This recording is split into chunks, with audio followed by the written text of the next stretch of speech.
All the best Pandya Malhar ઠક્કરની આ નવી ગુજરાતી ફિલ્મ છે. આ ફિલ્મમાં અક્ષય પંડ્યા મલ્હાર ઠક્કરનો રોલ નિભાવી રહ્યા છે અને હસમુખ પંડ્યાનો રોલ દર્શન જરીવાલા નિભાવી રહ્યા છે. આ ફિલ્મમાં બાપ બેટાના ઝઘડાભરા રિશ્તાઓ જોવા મળશે.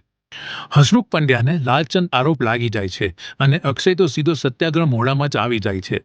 પિતાને બચાવવા માટે દોડધામ શરૂ થઈ જાય છે અને સાથે જ ભયાનક હાસ્ય અને ડ્રામા પણ ચાલુ થઈ જાય છે. ફિલ્મમાં વંદના પાઠક અને યુક્તિ રાંદેરિયા પણ છે, જે આ ફિલ્મમાં મસાલો ઉમેરી દે છે. આ film drama plus comedy Gujarati audience માટે ચૂકી ન જવાય તેવી ફિલ્મ છે. રાહ કોની જોવો છો? તારીખ નોટ કરી લો. 14 માર્ચ 2025 આપણા હોમ થિયેટરની અંદર રિલીઝ થવા જઈ રહી છે. તો લાઇટ, કેમેરા, એક્શન.